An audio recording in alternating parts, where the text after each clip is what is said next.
This is Kevin Conroy, the voice of Batman. This is Lauren Lester, the voice of Robin and Nightwing. And you're listening to the DCAU Review. Hosted by Cal and Liam. Streaming at DCAUreview.com. And on your favorite podcast app.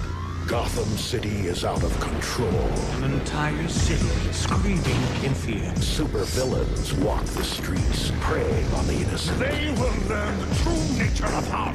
The police are powerless. A creature prowls this urban wasteland. Who's that? He moves in darkness. For some, he is a rumor, a name whispered in the corridors of the underworld, waiting for the chance to strike. Let every criminal know the acid taste of fear. You crazy? Bat! Giant bat! Gotham has forgotten what justice means. The Dark Knight is here to remind them. Who are you? Batman. Good guys wear black. Welcome, everyone, to episode 270 of the DCAU Review. I am Liam, and with me, as he always is Cal. Cal, this is a big week for our show for a couple different reasons. 270, it's a round number. It's not a big milestone number, but it's a round number. We have that, as we'll get to in a few moments. We have a very special episode of Batman to talk about, which ties in to a pretty massive comic book event's 30th anniversary, which happens to be this year.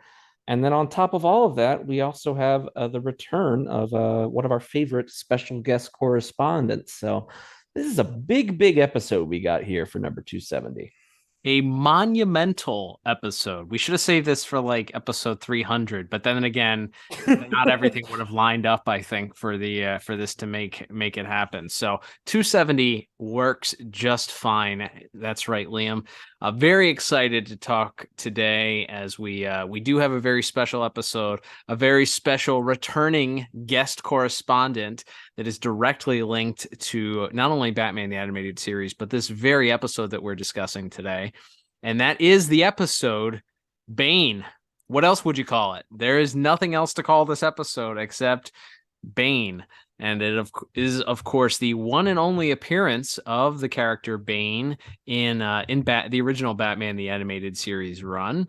And we have our very special guest, returning correspondent, good friend of the show, and director of the episode, among many episodes of the series, Mr. Kevin Altieri will be joining us in just a little bit here to talk about this very episode. And Liam, it's a fun chat with him as he remembers everything that kind of went into not only creating the episode, kind of just the general thought process of bringing Bane into the show. He talks about, and we get to ask him whether or not they ever considered breaking Batman's back and doing the whole Knightfall storyline. He gives us some insight on the general feeling of how the directors, including Mr. Bruce Timm, felt about the Bane character itself. And we even talk a little pro wrestling with him as we talk about the very heavy influence of the Lucha Libre aspect of the Bane character in this episode. So we have a lot coming up here in just a little bit, and it's going to be definitely one to remember. And as fortuitous as you said, as we are celebrating the 30-year anniversary here in 2023 of the Knightfall storyline, which was we were talking about it before we went on. It was a cultural phenomenon in a way that I don't think modern day comics quite influence and reach the zeitgeist in the same way that some of these big storylines did from when we were kids. And thinking about just everything that Bane was, the Knightfall storyline, and the way that DC marketed this storyline, whether it was trading cards or pogs or action figures, like you really don't get that nowadays when it comes to the main line of comics. So it's this character Bane is very interesting, and we're going to learn a little bit today about the process of bringing that character created just a year or two before this episode debuted, right into the Batman the Animated Series world. Absolutely, Cal. It's a really fun conversation. We'll get to pretty short order after, of course, we give you the regular credits and a brief synopsis of the plot. And before we give you all those credits, Cal, I must, of course, kick us off with the official IMDb synopsis for this week's episode, Bane. That is right, Liam. And this episode originally aired here in the States, at least, on September the 10th, 1994, meaning we are coming up just a few short months here on the 29-year anniversary of this episode's debut. And of course, the official IMDb synopsis is brought to you by The Pod Tower. Head over to youtube.com/thepodtower today and get a litany of different podcasts available for your streaming pleasure. Not only do you get the entire Tim Talk catalog, which would include a review of this very episode itself, you also get the Jump on the Bat-Wagon podcast, which is currently running through Batman the Animated Series and due to come up on a Bane review, I'm sure, here pretty shortly. Not only do you get both of those podcasts, you get our entire catalog as well, available for you all on the YouTube platform. So go over. What are you waiting for? Head over today and subscribe. Head over to youtube.com/thepodtower today. That's right, Cal. So this is, as mentioned, the official synopsis for Bane, which was written by Mitch Bryan, directed by friend of the show and guest you'll hear in about 5 or so minutes, Kevin Altieri, with music by Lolita Ritmanis and animation by Dong Yang. And that synopsis reads as such. Rupert Thorne hires steroid-enhanced mercenary Bane to eliminate Batman. Short, sweet, to the point. You're not spoiling anything. That's true. Yeah, there's like we said, we kind of go over the plot with Kevin, so we're not going to go beat by beat, blow by blow like we normally do. But suffice to say, we get the intro of Bane stepping off the plane and meeting with Rupert Thorne, and perhaps more importantly for this episode, his right hand lady, that being the venomous Candace, who instruct him that Batman is just too much for any regular old criminal to handle, so they've called in this mercenary known as Bane, adorned at all times in this luchador mask. This very, very iconic. We'll talk about the look of the character and everything with Kevin, but he's going to go after Batman, and he's going to send him a message, which he does by just taking poor Killer Croc to school here. Just can't get good help these days. So I have heard. Candace, when Jake here comes around, tell him he's fired. Now let's do a little business, Mr. Bane. They'll never pin it on me, but that little fiasco cost me an easy 10 mil. You almost didn't get paid. You're lucky these diamonds didn't get nabbed in the smuggling bust. No, Mr. Thorne. You're the lucky one. I'm making my secretary available to you. She can provide any background you might need on your target. My needs have already been met. I'm paying you to go after Batman, not Killer Croc. But the Batman will surely be on the reptile's trail. I will observe the bat in action, and when I understand how he thinks and fights, I will break him. Now, where do I find this Killer Croc? He truly just decimates him. And it's interesting, the strategy of Bane in the episode somewhat mirrors what we see in the Knightfall comic book storyline, where he really wants to be this character that observes who Batman is in order to identify any weaknesses and then exploit them. Mm-hmm. So in order to kind of be able to do that, he decides to take on Killer Croc first. And then from fighting Killer Croc, Bane fights Croc, not Batman. Bane fights Croc, takes him apart, as you mentioned, absolutely decimates him, leaves him in traction, and then through that way sends Batman a message not only sends Batman a message through destroying poor Croc, but also destroying the Batmobile. And as Robin points out, you don't mess with a man's car. Like, that's just not what you do. All done with his bare hands, by the way. So Batman shakes down Killer Croc after some interrogation and some light threats. He does get some more information on just who his attacker was. And he reveals to him he had a South American accent and that he had a tube in his head. Very, very important to identifying this character. As Batman heads back to the Batcave, and being the true detective that he is, remembers that there was a project in South America in a Cuban, actually it's I think he said in a Cuban prison, to a project that was sort of mimicking what if Cuba decided to create a super soldier? What if they decided to do the Captain America program? And through this, I guess it would be Captain Cuba, not Captain America. The Captain Cuba program. El Capitan. There you go. Now we're talking. Culturally correct in that way. Thank you. Something Croc said reminded me of a Cuban prison experiment I heard about. Peñadoro Prison, for lifers only. Then we're looking for an escapee? That's right. And there's only been one escape in 25 years. 3 years ago. Computer, run background file on Project Gilgamesh. Gilgamesh, named after the warrior? The ultimate warrior. A chemical plan to create super soldiers out of hardened prisoners. It was abandoned when they got more than they bargained for. And what was that, sir? They got Bane.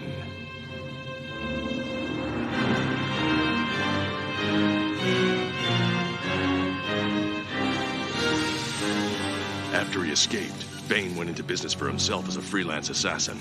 Price per job, $5 million. So the question is, who wants to eliminate me? That line is forming around the block, sir. Let me put it this way. Who has $5 million to spend? Complete with footage of the actual experiments, we see the person that was being experimented upon escape this prison, and it's quite shocking. And we learn that not only did the person escape, but he had been rumored to be sort of a gun for hire since then, and Batman believes that this possibly could be somebody that is come to Gotham, perhaps on the bankroll of one of the higher rolling criminals, but knowing that a couple of the other high usual suspects, Roland Daggett, Arnold Stromwell, are not potentially in on it, that has to be Rupert Thorne behind it, and he decides that he's going to make his way over perhaps to Candace to find out just what she may know about this new gun for hire. That's right. So they head to Candace's apartment where Bane is there, and we get kind of the intrigue of this episode where we find out that Candace has become a little bit taken with Bane, so to speak, and is kind of already throwing some options his way of what could happen once he destroys Batman. What he could then perhaps take over Thorne's operation as well, and kind of rule Gotham with her by his side, of course. I have anticipated his every move. Very soon now, I will allow you the pleasure of drawing the mask from Batman's decimated face. With Batman out of the way, Gotham could be yours. So could I. And what about your employer? Well, accidents do happen. See you tonight. And as they're speaking, she ends up leaving the apartment. It's actually not Candace's apartment. This is Bane's apartment. Oh, that's right. So Candace leaves, and Batman tails her in the Batmobile, hoping that they'll lead to some sort of update, while Robin stays to keep an eye on the apartment. And this leads to Bane kind of very suddenly getting somehow across the street and up a building in no time flat. And he and Robin have a brief dust up, and unfortunately Robin is just no match for the brute strength of Submits Bane. him with a bear hug. That's right. There's so much pro wrestling in this episode, which we delve into very in depth with Kevin. But yes, knocks Robin out and takes it. Meanwhile, Batman follows Candace to the apartment, and Candace sort of just explains how that even before Bane took this job, he was sort of fascinated by Batman, wanted to know everything about him, and also Candace happens to let Batman know that while he's been spying on Bane, Bane's been watching him as well. As Batman looks out the window, he sees something in the distance that catches his eye. It's actually Robin's tunic, his shirt hanging there with a note telling Batman to meet Bane to settle this once and for all on a ship titled, very aptly, The Rose's Thorn. So that sets up our final battle, which again we'll get into in much greater detail in a little bit here. With Bane and Batman going back and forth while Robin is sort of being, he's like strung up by his wrists, being lowered into a pool with a giant weight around his ankles, and then if that's not enough, once Robin gets free from that, once Batman's able to free him from drowning, he then has to take Candace on one, and Robin has a rough time in this episode. We'll just he's really put through the grinder in this one, but that leads to Batman's trying to fight Bane, but just can't quite stop him in any way, and that's before Bane pulls out that secret weapon once again, which we saw him just sort of alluded to seeing him use on Croc earlier. He presses the button on his wrist, and we see the liquid begin to flow right into his brain as he begins to grow even bigger and more muscle bound.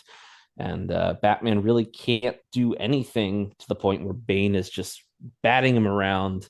And then he grabs him, he picks him up above his head, and it seems as if we are on the road to recreating that very famous Jim Aparo image of Batman being broken across Bane's knee. But thankfully, the Dark Knight has one last trick up his sleeve.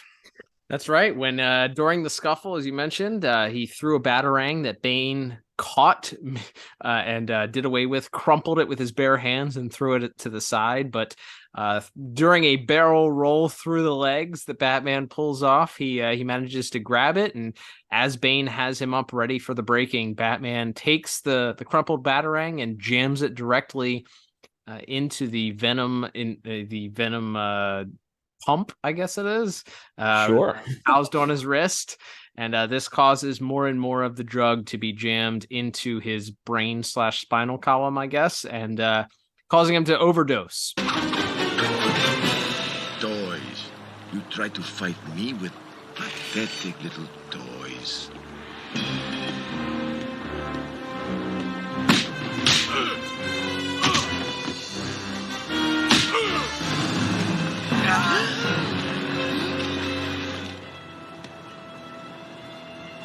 You've got nothing. Beg for mercy. Scream my name. Never.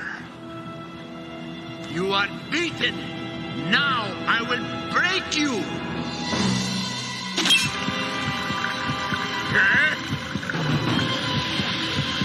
No! The venom can't stop it!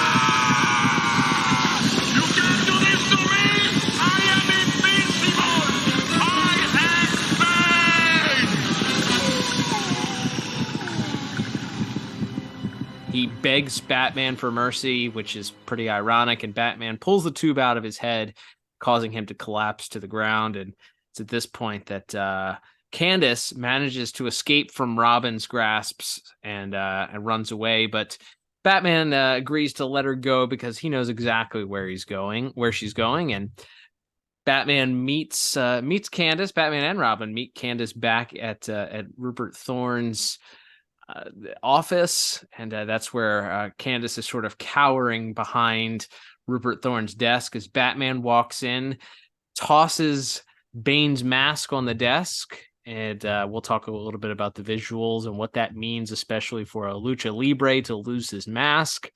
but as we discuss it with Kevin, but drops Bane directly on Rupert's desk and says to try again. But he's not done there, as he also offers some evidence, the recorded conversation between Bane and Candace, where Candace had mentioned that she was willing to help Bane in getting Thorn out of the picture so that he could take over the Empire with her by his side. And the episode ends with Thorn angrily yelling at his secretary for her perceived treachery. So, and that kind of wraps it up. So the luchador gets the ultimate humiliation as he's unmasked by his opponent.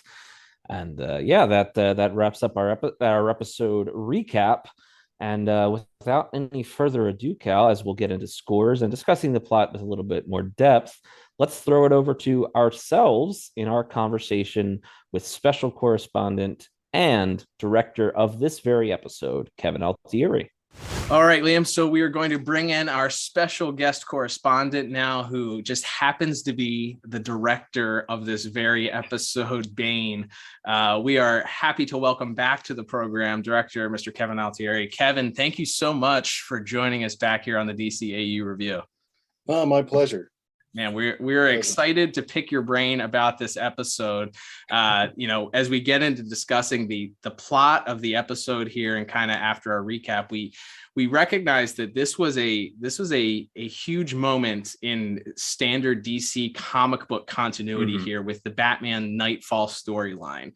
And I didn't realize until we were doing the research for the episode, this episode debuted in 1994. That comic came out in May of 1993.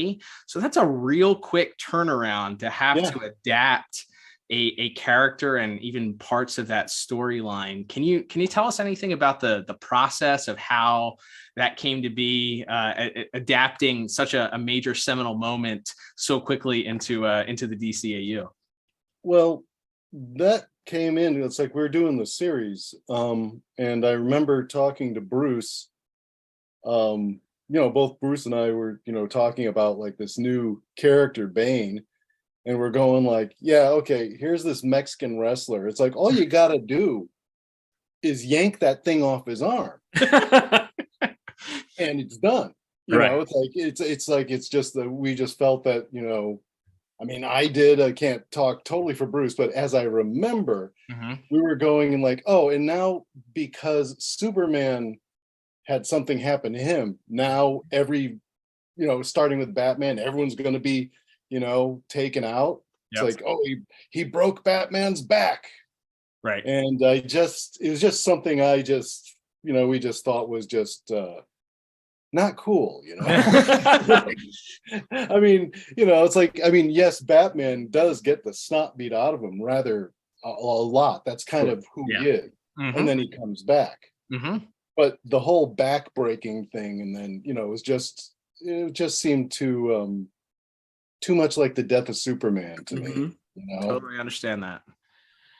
So was there, from your recollection, was there any pressure from DC Comics as a whole to adapt this character? Like I said, you have your full Batman Rogues Gallery that's been around for so long, and I know some of the more modern villains like Scarface and some of those had been adapted into Batman the Animated Series. This is a case of a character who had just debuted in the comics in 1992, and now, like I said, almost 18 months later, less than a year, you're probably writing and directing this story, adapting this character that while it was a popular event, or it was very much in the forefront of pop culture at the time. Yeah, I don't know how popular it was, but Bruce and I, we just talked about it a lot, and I think Mitch Bryan's script, I think Mitch was talked to after we made all these discussions. About how Bane's going to be brought in. And the thing is that we kind of now wanted to do Bane, to do like, because it's like I looked at him and said, because we go and say, yeah, look, here's this guy, he's a Mexican wrestler. And then we go, yes, he's a South American Mexican wrestler. We'll just do that. And suddenly that was like where we found all of the fun in the episode. It doesn't hook up with the the DC universe necessarily. But it became the animated universe. Right. It's the interpretation of it's the animated universe interpretation. And I remember this was actually it's like this. Rarely did Bruce do like a whole act storyboarding by himself, because he's doing all the characters and stuff like that. Sure. But he wanted to, because I was short one artist at this point, and Bruce said, "I'll do the third act." And it's like he wanted to do that last fight. Very interesting. Yeah. And so it's like, we were kind of on board with that. And just as an anecdote, when this episode was shown at Comic-Con, it was shown before it was on the air. Ooh. And so when it's like, "Now I will break you," and the audience is like, "Oh, here it comes." Yeah. And then Batman wins. Right. And like, oh man, it's like some people booed, and it was like just the reaction was great. It's like people said, "Oh, you lost him." It's like, no, we didn't lose anybody. It's like, it's what it is. You just took the story in a different direction. Yeah. I mean, it's funny that you say that, because, I think when this episode debuted in 1994, I would have been six years old. So I remember watching this on Fox Kids when it debuted, and having known what had happened in DC Comics. Like I said, everyone knew Batman's back got broken, and they brought in a different Batman, and you have Batman versus Batman. So those parts of those comic stories were, like I said, pretty well known. So when you go and you see this with the Batman that I know and that I'm watching on a daily basis, and you hear Bane say the line, "I will break you," and he goes up to do it, I remember the feeling in my chest as a little child. I'm like, "Oh, he's gonna do it," and then he doesn't. Like, it's that last little moment where you're like, "No, he's not going to do it. Batman's smarter than this. Batman will figure a way to outsmart this guy that's just pumped up on steroids." Well, it's and I love the fact that we also created, and I think this is a much better Bane. Wait, it was Henry Silva, right? Does the voice? Great performance. Absolutely. I mean, and it's like, because once we just said, you're El Santo. He's like, he's got it. It's like, no problem. Yep. Like, I love how he says stuff like "con su permiso," just so rich, Absolutely. And the way he is, and the whole thing. One of my favorite characters, in the whole pantheon of Batman the Animated Series is Candace. Oh, she's great. It's like, I loved drawing Candace in like the Two-Face, where she shows up. It's like, she's just so bad. She's evil, and she's cut through. The fact that she's willing to turn on her own boss. She has designs already that not only is Bane gonna kill Batman and Robin and anybody else, but also she's already like planned out his next 10 years of taking over for Rupert Thorne's whole organization. Yeah, and God bless Bruce, because there was like one thing. One of the things I asked for him to do, he says, "So you have any instructions or anything?" It's like, I don't, it's like, I don't really give Bruce instructions. It's like he's doing the board. I'm like just grateful. And I just said, you know what? The only thing that really is my input directly was the fight between Candace and Robin. It's like, Robin, once he's free, he's not in a hurry. Clearly, it's like, but so it's like, "Come here, sweetie," and so she goes about that. Actually, was that so for the story? Was that done so that Robin didn't have to be involved in the Bane fight? Was there? Okay, it's like, it's basically, it's like, because it would be the two of them, right? And it has to be Batman versus Bane, right? It's the outlaw versus the sheriff at that point. Right. And people have said to me, "Oh, well, you only did that because," it's like, look, Robin just got choked out by Bane. Yeah. He's been hanging by his wrists with 500 pounds from his ankle. Right. And it's like, so when Batman goes in to rescue him, Batman just, Batman tries to, he says, no, get the weights. Mm-hmm. He's basically, he'll be okay if you just get the weights off his ankle. That's his problem. Mm-hmm. So once that happens, now he's been hanging here, he's been half drowned, all that, and Candace might have a chance. Right. Seriously. Yeah. She seems like she's ready. I mean, there's a scene where she has the upper hand and is drowning him. Yeah.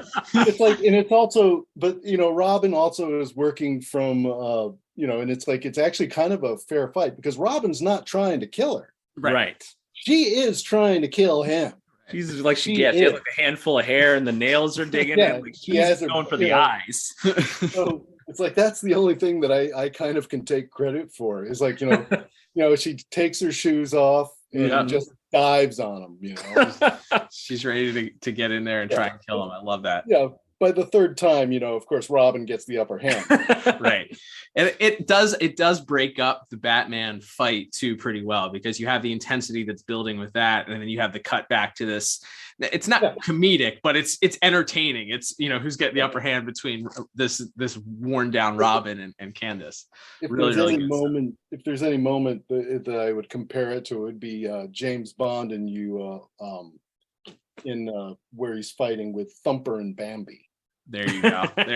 Because he's just, it's just bam. He's just getting taken out. Sean Connery's just getting taken out. They end up in the pool. And then the FBI shows up at the CIA and they're like, you okay? Yeah, just hang on a second. I love it. It's like, so that's kind of the thing we were going for. I love it. And something that just to give Bruce his due. Now he's on the series at this time. He's a very busy guy. Mm-hmm. He's doing a lot, Mm-hmm. character designs and taking meetings and all that. Mm-hmm. I've got the whole board done. I didn't do the whole board myself, but yeah. It's like, but the board's assembled and stuff, and the only thing that's missing is the third act.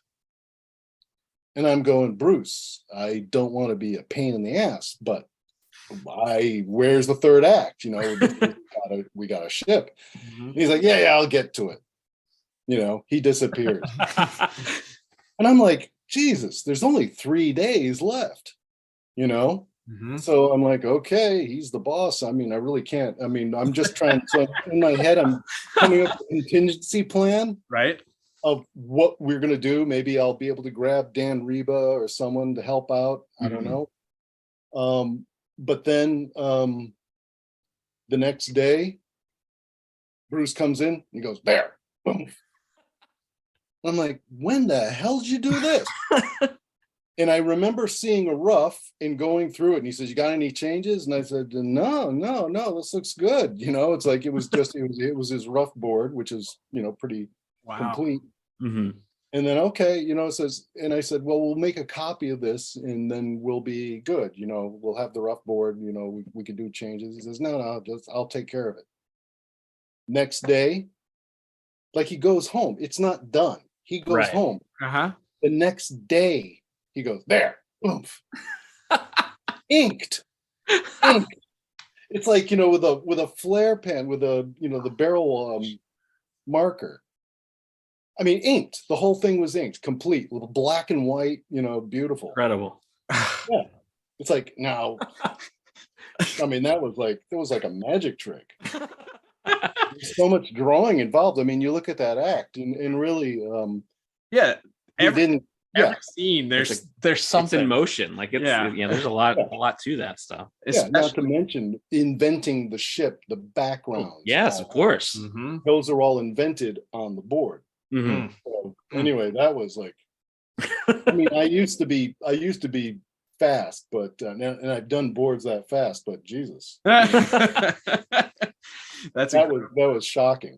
Yeah, and it's great. It's great, and it's like, and the weird thing is this particular episode usually, like the way Batman fights, the way that storyboards are done by, I think, me, Mike Gogan, and I think Brad Rader was on this one. Mm-hmm. The way that we board is a little bit different than the way that Bruce boards. Like Mm-hmm. Bruce tends, when he has a fight with Batman, there's tends to be like big haymakers and stuff.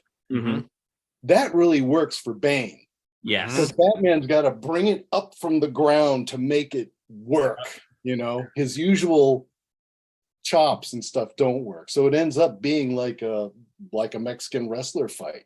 Like he has to scissor kick him around the head and toss him. There was so much, it felt like, and that was one of the things that we talked about, is like it felt like that fight scene was directly like he watched a Lucha Libre fight and was just like, all right, what can I pull from this? He's gonna grab him, he's gonna do the neck scissors, he's gonna throw him off the ropes and clothesline him. Like we got different Lucha Libre moves in here with the villain who's literally a Lucha Libre. So I was gonna say, it's funny you mentioned that, the idea of the way you guys kind of cracked Bane being that he's an evil Mexican wrestler, so to speak. And because it feels like that when he walks off the plane in the 3-piece suit and the fedora, but he's got his mask on the whole time. And he's, like, it feels like very sacred. And that's obviously, if people don't know, like that in Lucha Libre culture is very sacred. They're never seen in public without their masks. Mm-hmm. Even when weddings, funerals, whatever, they're in that mask all the time. And then all the way going towards the end where Batman takes the mask off, that's the shame. That's when the wrestler loses his mask. That's like a great, it's a great shame. That's usually the end of their career in Mexico. So it's like you play out this entire Lucha Libre career of Bane in this 22-minute cartoon. Yeah, no, it's like I've been in that. I think we're pretty successful. And another thing too is like that we kind of threw in was of course it's Mitch, doing the writing, but the fact that the mask thing, where Candace wants Robin's mask. Yes. Yep. She doesn't say, I don't know who he is. Right. She's like, I want his mask. Right. Mm-hmm. Yep. That was also very, very intentional. Yeah. I mean, those little things that you see, like as a kid, and we talk about that all the time when we're reviewing these episodes, that's what makes this series timeless, is that it was a show that kids watched, but it was written for adults to appreciate. It wasn't, you didn't ever talk down. You guys never talked down to your audience or oversimplified things to the point where, you were insulting those that are watching. And that's why now as adults, we're rewatching these and reviewing them and going back like, man, I never would have picked up this subtle hints and references to Lucha Libre culture and honor and all of that stuff. And the mirroring of the mask at the end where he takes the mask off and hands it to, like, you don't pick up on that stuff, but you can as an adult and pick it up, and it's just makes you appreciate it even more. Yeah. And I love that. I like the contrast too, where we're cutting back and forth. Mm-hmm. And again, I've said this about Robin. The key to Robin is that, everyone says, how can Robin take on the bad guys that he does and all that? How can he do it? I actually talked to Lauren Lester about this. But it's like, no, Robin fights really dirty. Yes. Mm-hmm. If anyone noticed that, like, I mean, I don't know how he is in most of the other episodes, but certainly in ours, it's like in Demon's Quest, he just punches this guy in the nuts. Yep. Yep. Absolutely. It's like he takes the fish and he's like, it's totally, and he does the nunchuck thing. Yep. Where he just mercilessly beats this guy repeatedly and then pow, it takes him out. Mm-hmm. And the thing here is like, the only person that fights dirtier than Robin is Candace. Love that. Like she bites him, and it's like, it's like claws. Yep. Yeah, very good. So based on one follow-up, I guess, to the whole adaptation of this I would say the adaptation of the character to this episode, was there ever for one brief second a discussion of Batman being broken for the series? No, it was from the get-go. No, Bruce and I were just like, I mean, if I remember right, it's like, because DC would send comics, Bruce got like, and Bruce is like, well, look at this. What? It's like, so now there's going to be Detective Comics, and it's not going to be Batman. It's going to be this other guy, and that's what it was. I felt like that was just dumb. Mm-hmm. Batman just disappeared from Batman. Yeah. And it's like, we're going to have to recruit someone to take over Batman's job. It's like, no, it's like, it's not a job that has to be filled. like it's like he's compelled to do this. It's like he is Batman, right? He does. It's right. what Batman does. It's what Robin joins him, right? Mm-hmm. You know, in this for similar reasons. Mm-hmm. Who's this guy? Right.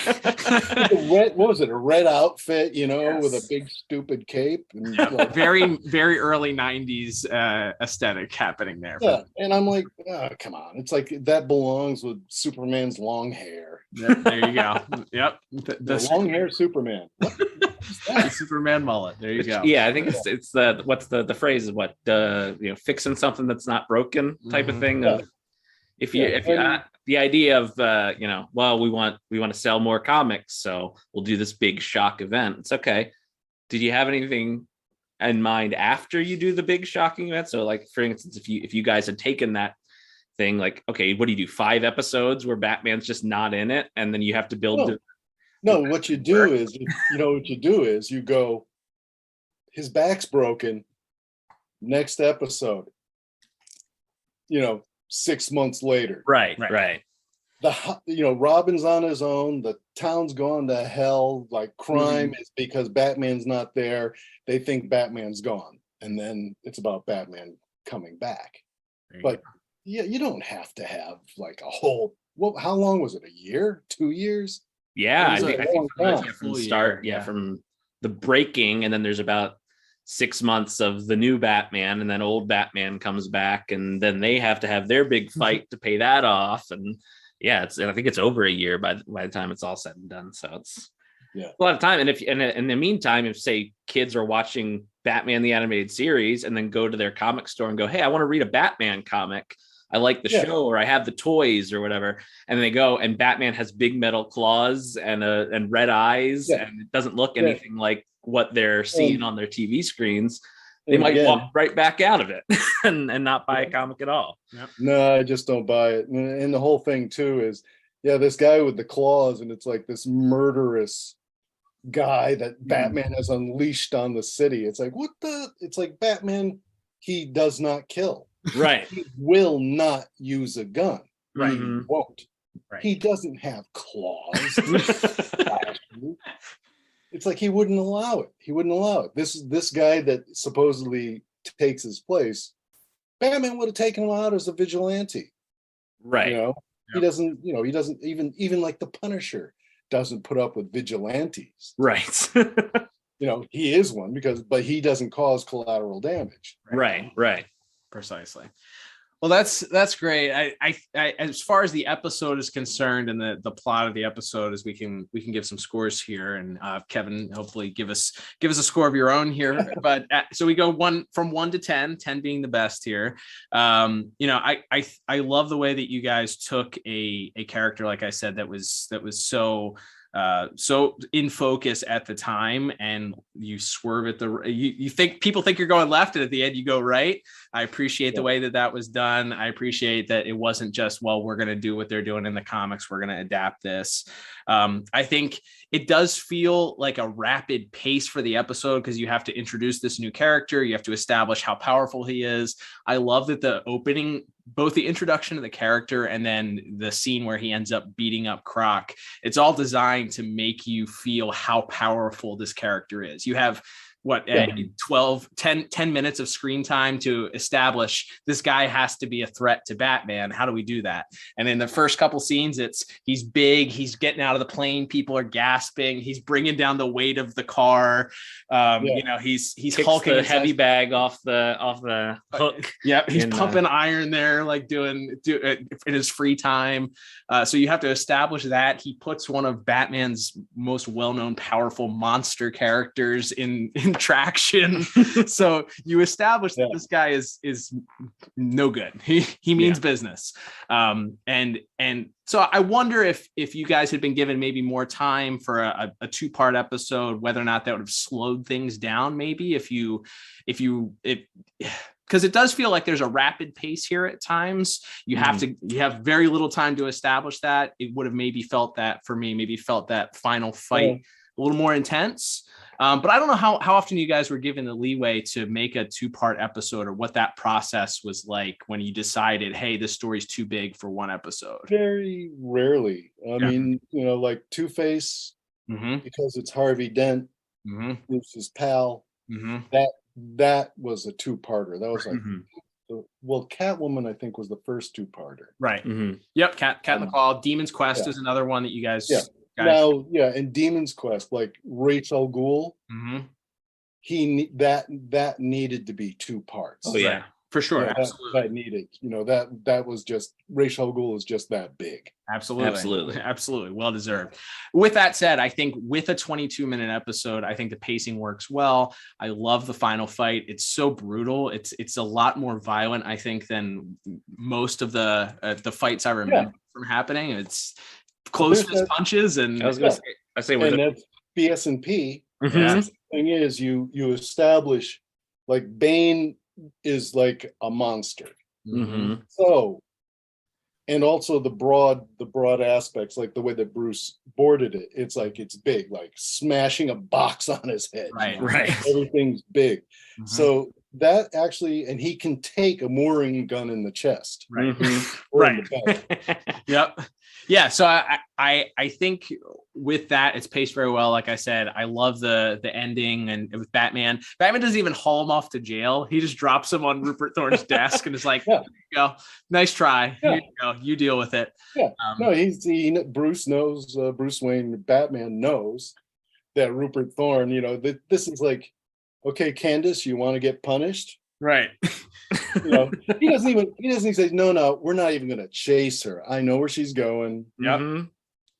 This is it. It's like Bane is such a nothing to him now that he's just like, here, what are you going to do? You flabby. Right. Precisely. I ended up giving a plot score of 7 out of 10. I think it's really good. I have a near and dear love for this episode, like I said, just from the core memory of the intensity of wondering whether or not Batman was going to be broken. I think for what the episode is asked to do, introduce this character, make him a threat, have the final fight between him. I think it's really strong, and I love the Robin kidnapping aspect too. That was that kind of creates this extra set of intensity of stakes. I was going to say, it's not something that we see in every episode. Like, as you said, Robin's shown to be very capable on his own. So it feels like it sets up this dude is really bad because he took Robin apart real easy, and in a way that, with the exception of, I guess, Ra's al Ghul, who also, they get the drop on him in Demon's Quest too, showing up in his dorm room. So, but it's only because Ra's al Ghul knows who Bruce Wayne is. Right. He knows Bruce Wayne's identity. Right. He knows Robin's identity. Right. So it wasn't relied on as a crutch for you guys on the series to just put the kid in danger, and that makes the stakes higher. So I appreciate it. When it does happen, it feels earned, I think, in that way. Absolutely. But I ended up going with an 8 out of 10 for my plot score for that reason. I just love the way it's laid out, and like we've talked about, I really love that aspect of the evil Lucha Libre wrestler coming to town and challenging the champ, so to speak. Love that. Yeah. Kevin, you give the score? I'd give this script, a 9 out of 10. There we go. Just because unfairly, it was like kind of like, this is what we want, and Mitch Bryan delivered. There you go. Absolutely. I love it. All right, so we'll move on to our next category, which is going to be the animation and visuals aspect. I didn't make a note. Which animation studio did this? We have Dong Yang to thank for this one. How were they to work with as a studio? Well, it's deceiving because Dong Yang would actually farm. They were actually a company that would farm things out to different studios. So my guess is that this was early Sun Min animation. I think. Okay. It's hard to tell because it's like Harley's Holiday is Dong Yang too. Harley's Holiday, the animation is like everything I could want. Right. Especially animating the hyenas. And that was, I believe, DR Movie. Okay. Interesting. Back at that, who was very good. They were all TMS satellite studios. Gotcha. So I'm kind of disappointed, but then again, I'm disappointed in a lot of the animation. Right. You know, people look at it and go like, "Oh my God, this is a classic," and I'm like, "Well, you know," but when it comes back, I am nothing but critical. Mm-hmm. Right. You know? I imagine as somebody who has this vision as the director, the vision in your head, this is what it needs to look like, and then you get it back, and it's not like, it's never going to be what what in your brain what it should look like or what it could look like. Yeah, and you're going to be the harshest critic because it's coming from your brain. It's your baby. It's kind of like I look at it and I go like the airport stuff. You know, it's like, they don't quite get the aircraft correctly in my mind. You know, there's just things, and it's like, again, it's not a big budget. Sure. Right. These were not big budget cartoons. Disney was spending, and Sony animation too at the same time. Sony's like spending like, you know, at least $20,000 more per episode. Wow. Warner Brothers is not you know, they were one of the cheapest studios in the business at that time. They got great results, you know, especially TMS would, you know, really pour it on. Yes. Don Young did very good. Yeah, you know, it's like I look at this and some of the scenes are great, you know, it's like just like the animation's like great, you know, A+. And then in other times, you know, and like for instance, it's like you look at different stuff, it's like Killer Croc. The Killer Croc stuff is some of the best stuff in the episode. Agreed. Yeah. 100%. You know? And then there's the stuff on the ship, which is some of the best stuff in the episode, you know. And then there's like, and then you know what, probably the best bit of animation is when Batman, I love this. It's like I think I storyboarded that myself. I'm not I seem to remember doing the drawings. But when Candace goes back to her apartment, you know, opens up the closet, which is a mirror, and then closes it, and Batman's right there, you know. Classic. The animation in that is really good. And the best part is she's watching TV, and when Candace, you know, when she leaves, that little bit of animation on the TV set. I can't remember. I think those little characters that are animating, like that's some of the best animation in the whole series. It's a nice little detail of like, she was watching TV and she leaves, and you get a visual of what the cartoons that were on the television. Yeah. I seem to remember that being designed by Dan Reba. Interesting. It could be that could have been Mike Goguen too. I'm not sure, but just like the little. So good. Just two little characters getting one chasing the other. So I was going to ask. So the actual Bane design, the character design itself. You know, there was a book that came out maybe 20 years ago now called Batman Animated that I believe is narrated by Paul Dini, and he mentioned that Bruce had taken the kind of the early takes on him and was kind of a very Kirby influenced design. You remember who kind of did you have any hands on the final touches on him or? Oh no, that's all Bruce. You know, I mean, it's like Bruce may ask, you know, it's like there are discussions about how we're like, no, he's a Mexican wrestler. It's Santo, you know, it's Santo gone bad. Right. That other than that, that's just Bruce's design. I was going to say, yeah. He would come into the room and say, "There, what do you think?" You know, and I'd go, "Looks great." Yeah, I don't know, I can do something else. You know, I was going to say, yeah, from that book, the earlier designs definitely had, I think, a little bit more of a Kirby influence on like the buckles on the boots and things like that. But then the final design definitely has more like the classic, you know, wrestler boots and things. Once I guess you guys knew you were really going to lean into that. Yeah, that side. Design wise, that's all Bruce. One of the other things, so some of the elements, the original Bane story, at least the breaking of Batman, comes from Batman number 497, which had pencils from Jim Aparo and Dick Giordano did the inks on it. But one of the things that I caught, great artists, absolutely incredible. My question is, there's two scenes.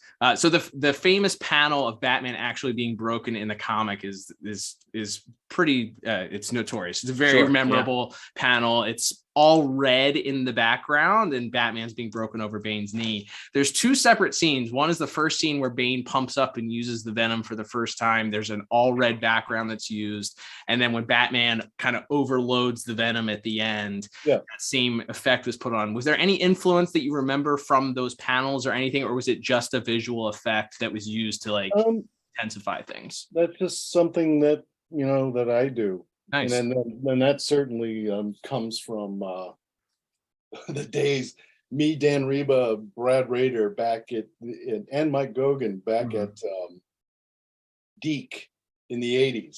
And we were like obsessed with Miyazaki. You know, we studied Miyazaki. And that's kind of, but it's not just Miyazaki, that's kind of a going all the way back to the 60s. It's a Japanese animation trope, you know. For sure, yeah. That's just something, it's like we're, you know, it's like a classic color card kind of thing. That's all. And it's like, and it just seemed appropriate there. It's not really it wasn't really like the red background from there. And it just seems like when his power comes on, that's what it is, in the heart pumping sound effects and stuff. It just seemed very appropriate. But it's like, you know, I would do that stuff. If you look at episodes that I do, it's like there's many things like that. It's just us doing the same thing we've done before. Love it. I love it. I mean, to me, it is like it's the exclamation point on that scene of you knowing, okay, something bad is about to go down, or this is the intensity is turning up in this scene with the power that he's getting from whatever this drug or, you know, is pumping through his veins at this point. So I do love that little, it's just another one of those little visual cues that end up adding to the scene in and of itself. I love that the full transformation that he goes through when the venom kicks in, you really don't get that until that last act, because we see it almost off screen in that initial. It's all shadow. He Kool-Aid Mans into the room to fight Croc, and then we hear, you know, and then we see it. We see maybe the stuff start to go in, and then you see the shadow, the silhouette grow larger, but we don't see it until that third act. So I love it's like the movie monster. You don't quite get the reveal of the Mr. Hyde until that third act. Yep, it's intentional. Yeah, there's a lot of movie monster DNA. I'm glad you noticed. Movie monster DNA in Bane, especially in this interpretation of him. When you get the flashback of Batman watching the surveillance video of him, and he sits up very, you know, Frankenstein-like and starts destroying everything in the room and killing the guards and whatever else happens. Yeah. There was more, and I think that was mostly Mike Gogan, but there was more to that scene. But just BS&P was like, no. Very interesting. We had the one guy show up. with a Tommy gun. You know, and you'll see Bane just like knocks it down. But there was more. You know, there was more. Interesting. But they're like, no. The stuff on the cutting room floor. Man, don't make it so obvious that. Oh man, that's great. One of the other questions that I had, and this is something that was used throughout. There's scenes that stick out in my mind from the Two-Face episode, from the Demon's Quest, but I know it was a trope that was used throughout different episodes of the original Batman the Animated Series run. So you have certain scenes that are painted. They're not animated. You may have a piece of the that is animated. What went into the decision making? When would you guys decide, like, okay, this scene, or what was the thought process behind this scene doesn't need to be a full animation piece here, we're going to do a still painting? And that happens like 2 or 3 times, I think, in this Bane episode, where you get a painted section where nothing else needs to be animated, but it's clearly just a painted cell. Yeah, well, that's just something that we always look to do. It's like that actually, for the most part for us, that came as kind of homage to Fleischer Brothers. That's what we thought. It's like it's what Fleischer used to do. You know, it's like from Popeye and mostly, you know, and Superman, certainly Superman cartoons. And that's, you know, it's one of those things that when you see it, you know, you want, I mean, Chuck Jones would do the same. Oh yeah, absolutely. You know, and I can't remember who did like the giant one. It could have been Arthur Davis. I'm not sure. It was either Friz Freeling or Arthur Davis did the Bugs Bunny. And as soon as I saw it as a little kid, like that's in my head. And you want to do it. So, you know, where Bugs Bunny, the giant, like you get to the big close up of the giant and Bugs Bunny's walking in his nose and stuff. And it's like, it's all painted. The giant's just painted now. Because he doesn't have to move. So it's just one of those things you always try and work in. And in Batman, we were able to do that.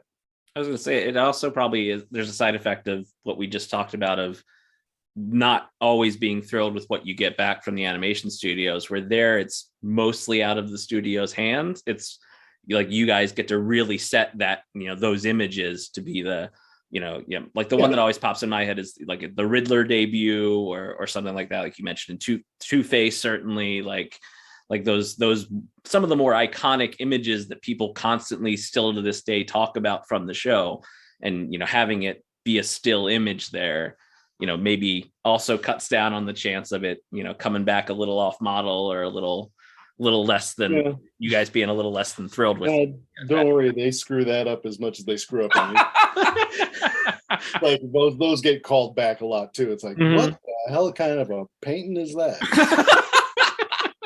Happens quite often. Very interesting. It's interesting because whenever we see them, the first thought that we have is Fleischer Superman. So it's great to hear that's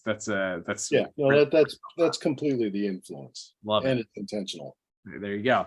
As far as the visuals and the animation for the episode, like I said, I think, well, Kevin, you're going to be the harshest critic because based on how it turned out for what you were looking for. I think for the most part, it's a fun episode. I love, like I said, that first act establishing just how destructive Bane is, where you get him breaking through the wall. Also, the title card itself.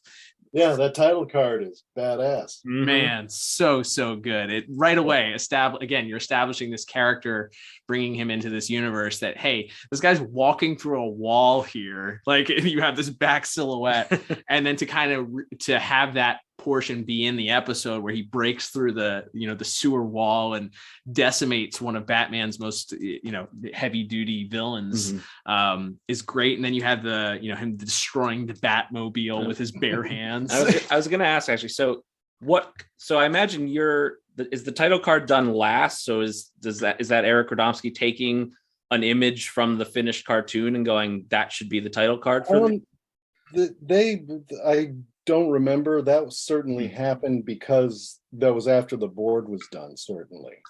Okay. So it's like sometimes they'd happen pretty early on. A lot of times they happen after the animations come back. Okay. Very interesting. Because the painters we had, like I think that was painted by John Calmette. I'm not positive. But anyway, once the decision's made for what it is, those things would come out, and it's like most of the time I get to handle the original. What do you think? Man. We've been clamoring for those need to be collected in some sort of like a coffee table, book. They're so iconic and beautiful. Like, and so often the memories linked with episodes go with those title cards being established. Just beautiful pieces of artwork. Liam, anything stick out for you for the visuals for this episode? Well, I think we already touched on it a little bit when we were talking in the plot, but I just love how much like wrestling moves are done in that final act. Like, Batman doing the head scissors and flipping him over, and Bane, as you said, Cal, throwing him off the ropes of the guardrail of the ship and all of that, and just like that when there's a shot where Batman kind of goes to do like some body blows. And it just looks like he's hitting a wall.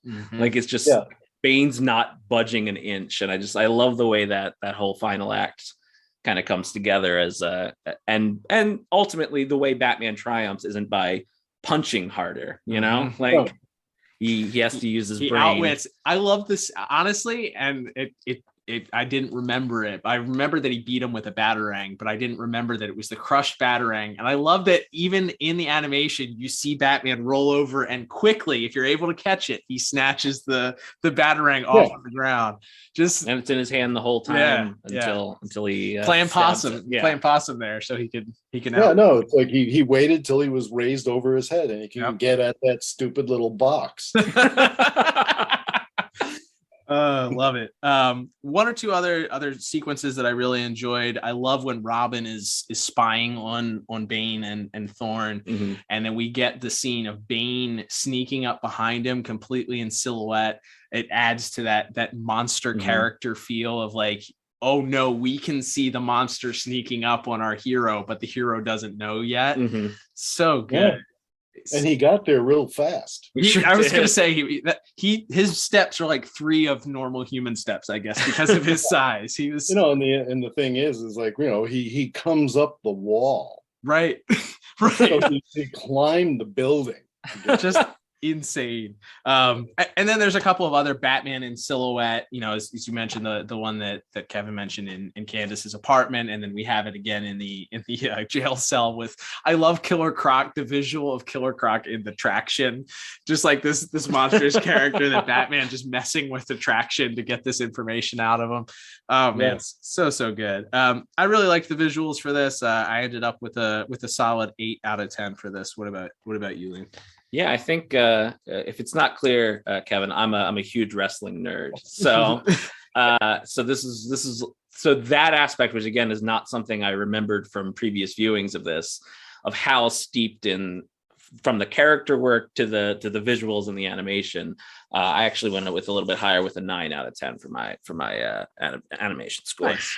Kevin, I'll abstain. You abstain. All right. Because it's not fair. My opinion's not fair. That's fair. He's his own harshest critic. That's fair. Yeah.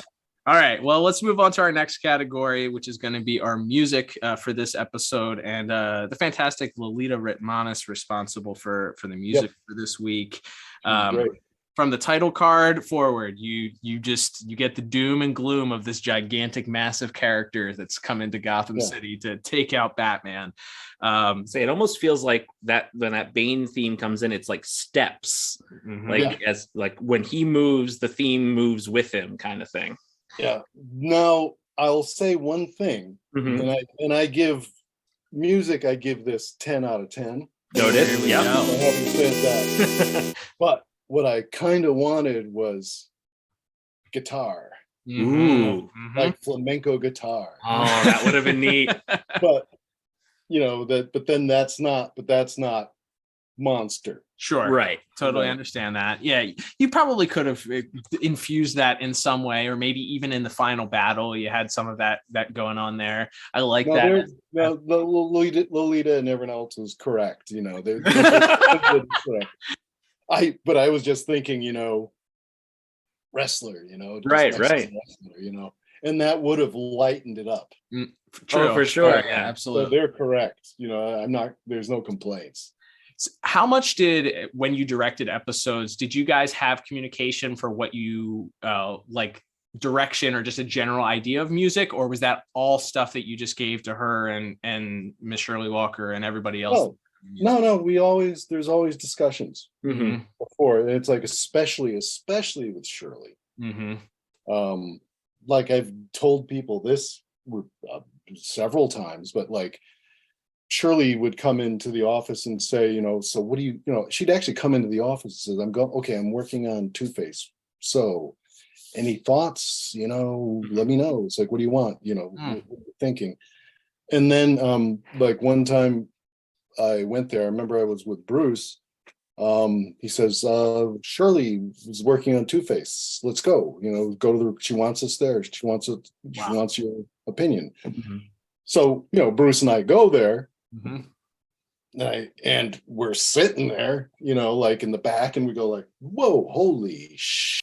There's like 65-piece orchestra here. Right. Maybe it was only 35, but it was a lot, cellos, just every, it's like it's in one of the Warner Brothers, sound stages, not a sound stage, but like where they record music. big screen. And Shirley's like, oh, good, you're here. Okay, now I want, your idea. See what I'm going with this. Okay, here comes the image. And I'm like, whoa, and it ends. And Bruce and I are just, whoa.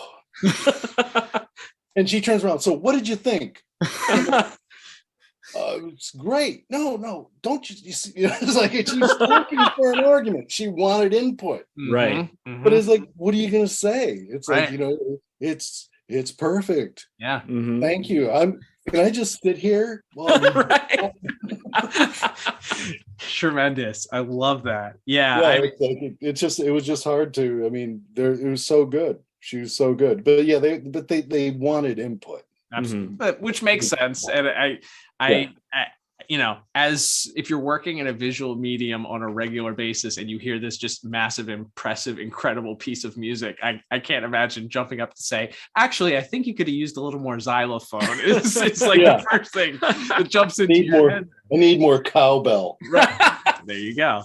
But Liam and I talk about it all the time, Kevin, about how important the music was to this show and how a lot of times in episodes it feels like its own character.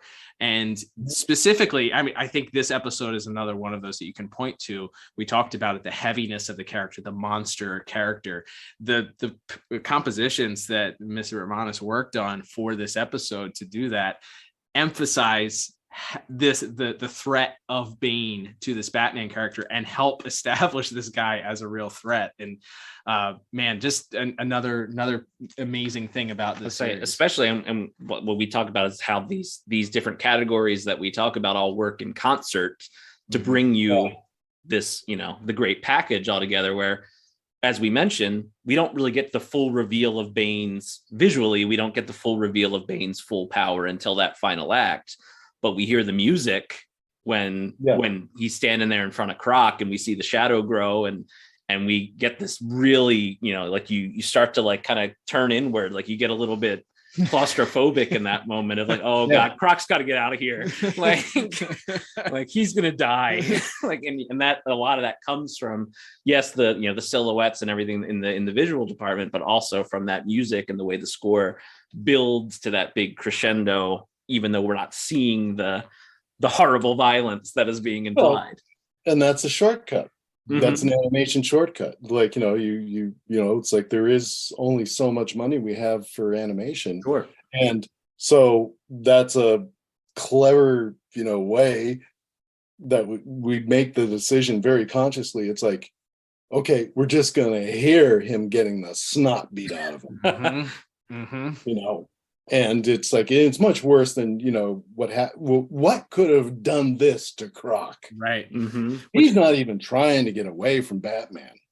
It allows the viewer's imagination to create what the level of violence was and you avoid the BSMP, right backs of, hey, you can't show that on in your cartoon. So I love that.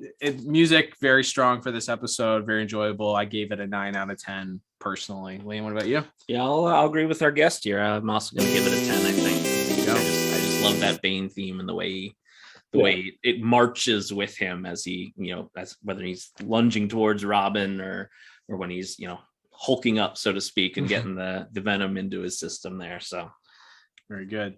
All right, our last category of the day is going to be our voice acting. We have not a huge list this week of actors to talk about.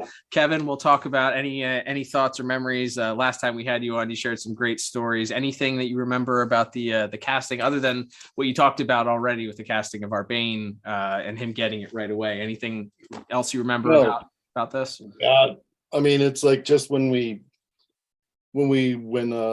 talked to a little bit with Andrea, she would, call up and say, so you got any ideas, about this episode or whatever, like when it came out. And it's like, so we're hitting on the Mexican wrestler thing. As soon as you said that, she's like, she casts it, Henry Silva, it's like, and it's like, what are you going to say? Right. Right. Like, it's like, well, what do you see for, Mr. Freeze? It's like, you kind of describe, he's like this cold emotion. He's like Michael and Sarah. Okay. You know, that's kind of how that was. And of course, Candace. Just fantastic. Just, you know, it's like I wish that she could have been in more episodes. Yeah, we were talking about that a little bit before we went on the air here. Wait, was that Meredith? Who played Candace? It's Diane Michelle, I believe. Yeah. Just what a great nasty voice. Right. She's it's overtly evil. Like a sultry, evil. Yeah. Like it's kind of like you had young Lauren Bacall, you know? Yeah. Spot on. But, it's like, you know, the few people there, and of course Lauren Lester is perfect. Absolutely. It's like it's perfect. He totally gets Robin, and you know, some people have said, you know, it's like, boy, how'd you feel about having Robin and, you know, the Batman? It's like, because early on we kind of didn't have Robin so much. Sure. But you'll notice when Robin shows up, you know, in the episodes, it's like, you know, yeah, well, he's not there all the time, but when he's there, it's like there's no, you know, this is like Lauren's really good, you know. It's like one of the few times where it's like he's way up front. Yeah. You know. Yeah, he plays like in Harley's. Yeah, the only other one I'd compare it to would be like Harley's Holiday. You know, good luck with Zippy there. Like, just like how he dresses, you know, and he had the best line. I mean, this has got nothing to do with this one, but just I mean, his delivery is just so perfect. It's like he's such a sarcastic teenager. Yep. So it's like, what was she before this happened? It's like she's a clinical psychologist. So good. You know? We'd be remiss, of course, not to mention Kevin Conroy's amazing performance in this. God, that hurts. I can imagine. As somebody who knew him, that must be pretty raw and. But yeah, that's pretty recent. That was terrible. Yep. I mean, I know he was sick, but still, that was like a, you know, psychic ball punch. Yeah.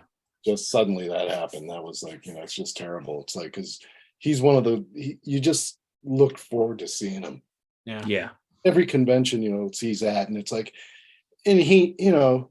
It's like he knows you. It's like an end to end. You can, and he's really happy to see you. The last time I saw him was at the New Jersey Meadowlands East Coast Comic Con, where I was on a panel with him and Lauren and Diane Pershing. You know, anyway, and Andrea was there too. But yeah, like again. Hadn't seen him for a few years, and it's like I had a booth there where I was, you know, signing and doing artwork and stuff, and he comes over. Wow. You know, he comes over to say hi. Lauren too. It's like everyone, like they, you know, they're busy. Right. They're busy. They're like the actors. Like I'm kind of busy. Yeah. They're busy, you know, and he was very conscious when he would go out with the whole fan circuit thing. Like he gave 100%. Yes, absolutely. And he made everyone, you know, he was very conscious of being Batman. Yep. And what it means, especially to kids, And he's like, he was just, to see him like just interacting the way he would do it. It's just really great. You know? Yeah. That was the thing that we, I mean, unfortunately we never got to meet him in person, but every interaction that we have either witnessed, whether, you know, seeing a video of him or hearing other people's chances, whereas he was just the most genuine, kind, loving person, you know, and really relished the Batman mantle and saw it as something to take care of and to really relish and to use for good. And I'm sure that's true. Yeah, with a lot of actors, you know, especially with Kevin having such a, you know, brilliant stage career, you could understand being a little bit, tired of hearing about Batman after a couple of decades, but he never was. Like he really appreciated that and wanted to, to give back to everybody that loved him and gave him that adulation. He seemed to give it right back. So yeah, and now there's there's well, I don't know. It's like voice wise, no one can touch him. No one can touch him for that role. Absolutely. And it's like the most wonderful thing was there was only one discussion, at the recordings where he would, where there's these things where it's like when he's Bruce Wayne, and this is pure Kevin Conroy. It's like, you notice Batman's voice, that's Bruce Wayne. When Bruce Wayne is with Talia, it's Batman's voice. He's Bruce Wayne, but that's who he is. Batman is who he is. Bruce Wayne's higher voice that's the put on. Yep. And that's Kevin Conroy's invention. And it's very convincing. They don't sound like the same person. Nope, not at all. But they are, and yet they still are. And even at that, when Bruce Wayne gets mad, he's not a pushover. Like in Harley's Holiday, the performance is just wonderful. How he goes from, going, miss, knocking on the door. And it's like, but he's not a pushover, at all. And it's like, geez, who dresses you? Alfred? And he's like, well, actually, that's just wonderful. It's wonderful. Just that, he's just so gifted with that. And it's hard work too. Oh, absolutely. And the way he could kind of, I think about in Mask of the Phantasm, when he's doing when the DA is kind of mentioning Andrea to him, and he's wants to get out of the conversation. He says, "Here's your handkerchief. You know where you can stick it." That's still the put on Bruce Wayne voice, but the real Bruce is starting to poke through there, and like the mid levels where he could still be in the public persona voice, but know that this is a real emotion still coming through in that was always very impressive. Yeah.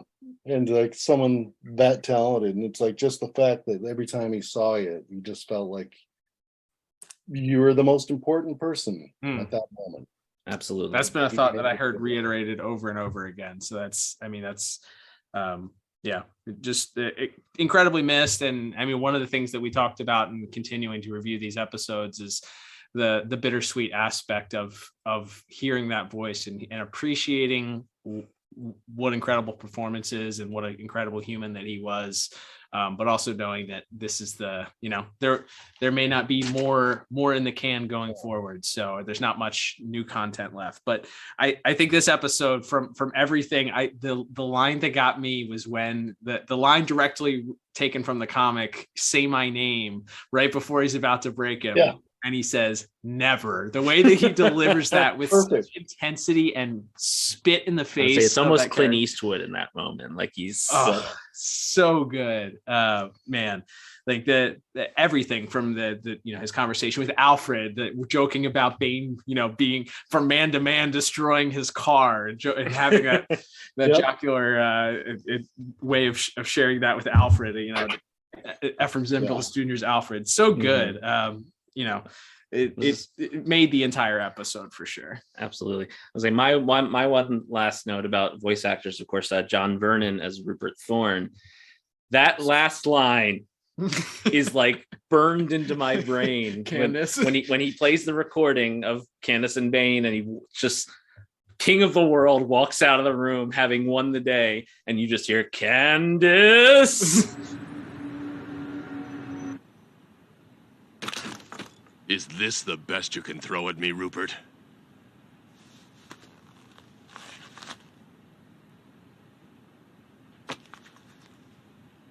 Go on, Candace.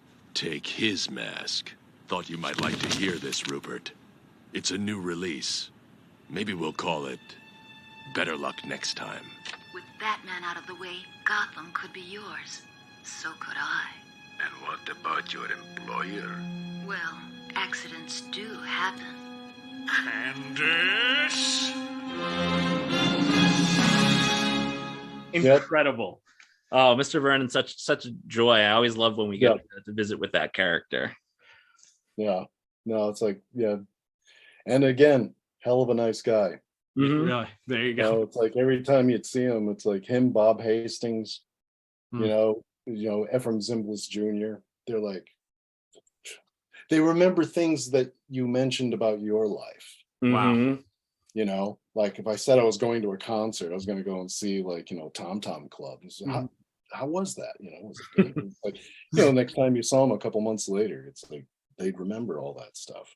Caring individuals. It's great when you hear people that you look up to were actually, you know, good people too. It's always good to hear that. Yeah, absolutely. As far as scores go, you know, it's hard not to give a perfect score for this one. I'm going to give. Oh yeah, no, these guys. This for me too. It's like, no, this is like I can't say. It's like, and the thing is, it's like that this is even a lighter cast. You know. You don't go to the commissioner. You don't go. It's like there's so many people who are not involved. Yeah, yet, you know, it's solid. Yeah, and if you listen closely, there's I believe it's me and Bruce. There's some grunts and stuff that I can hear. I remember doing. You know, what they just get to. It's like where the guy with the valise is like. You know? Oh, that's great. So 10s across the board for our voice acting scores here. Well, that's great. We will begin to wrap things up and get our final scores here. But Kevin, thank you so much for joining us on the episode today. You know, it's always a treat when we have you on to discuss this. Thanks for the behind the scenes look and sharing the stories and giving scores and sharing your thoughts on this episode that means so much to Liam and I. Yeah, no problem. My pleasure. So totaling up our scores at the end here, Liam, I end up with a 35 out of 40, and you end up with a very strong, and putting it in our top pick section, 37 out of 40. We're going to give Kevin an incomplete score since he abstained from our animation and visuals category. Thanks, us, from a while ago when we recorded that interview. Yeah, Cal, this was a great show to watch, and a great show to recap with Kevin and to hear all those thoughts, all his behind the scenes stories, both working with Bruce Timm as a storyboard artist on this episode, their kind of reluctance or lack of excitement, we should say, perhaps, for even using Bane in the series, and of course on a bit more of a serious note, you know, his conversation with us about the late great Kevin Conroy was just beautiful and very touching. So we always thank Kevin for his time and for being so honest and being so willing and generous with his time for us. So thanks again to Kevin for joining us this week, and we hope to have him back on soon. Absolutely. Yeah, it was great to hear. I love the insight. It's interesting that so the DCAU wiki talks about how the writer of the episode, Mitch Bryan, who I didn't realize only worked on 3 episodes for the series, or was only credited for 3 episodes of the series. But they're pretty important ones. POV, on Leather Wings, and then this one. So go figure. But Mitch apparently mentioned in an interview that that Bruce Timm had mentioned the episode was done under duress, which makes you think that this is a as we talked about with Kevin, sort of a directive. And it's interesting hearing just the general thought process of what the perception of the Bane character was, especially when he seemed to be such a pun intended large figure in the main continuity at the time. But makes a lot of sense why maybe shoehorning this type of character into the series was a little bit more difficult and maybe not as welcomed as one would think. So lots of incredible insight. Thank you again to Kevin for his time and his willingness to be open with us and share some of those memories of this episode, because it's an episode that's near and dear to our hearts. Another one we had on videotape, another one, again, I think just from the cultural impact of the Knightfall storyline, when we had Bane introduced into this series, kind of figuring out how it was going to fit in there. And I love that Kevin was just like, no, we never considered breaking Batman. Like, it wasn't he was a joke. Like, it was, we didn't like Bane. It was dumb. We thought it was dumb. Like, yeah, and the way they kind of came around to the idea once they came up with that angle of him being, kind of a hired hand, and also sort of, as I mentioned, sort of pulling from some of the great stars of Lucha Libre pro wrestling in Mexico over the years. This guy who never removes his mask, this kind of a international man of mystery sort of thing going on. Like, how they were able to crack the walnut despite their initial disinterest in working with the character was fun to hear about how that process came together as well. I was going to say it did not show up in how the final product came up, that there was any sort of disdain for the character. I don't think maybe. Yeah, I mean, he looks like an oaf in that final act, but again, that's I think for the way this character is portrayed, this isn't necessarily the cerebral mastermind that's putting Batman through months and months of torture and wearing him down. This is in this case, he's a hired hand, and comes back a few times in the new Batman adventures and Superman. So not the end for this character in the DCAU. So we'll have plenty more opportunities to talk about him in the future. But as we begin to wrap up today, Cal, we want to thank everybody for listening. Whether you do so on Apple Podcasts, Google Podcasts, Spotify, or of course, as Cal mentioned at the top of the show, on the Pod Tower YouTube channel, where once again you can subscribe and get content from not only us, but also from the great Jump on the Bat-Wagon podcasts, archived live streams from the Watchtower database, and of course, Tim Talk's back catalog as well. So lots of great stuff for you to listen to. If you'd like to support our show more directly, other than subscribing on your favorite podcast app, a great way to do that, there's a couple of links in the show notes. You can either head to our store and pick yourself up some merch, or of course, there is a direct donate button where you can buy us a coffee if you so choose. We have a few people that do that every month, and we are very appreciative of that. So those links are in the description as well. And Cal, as we begin to wrap things up, as we talked about, it's the 30th anniversary of Knightfall. Bane is we've got Bane on the brain, so to speak, and we thought we might keep that Bane train rolling into next week with our 5th Saturday of the month. And that means an Elseworlds tale is upon us. How long have you been working on that Bane train line? Just came to me just now. Incredible. What an incredible mind. Bane on the brain and Bane train back to back in like 10 seconds.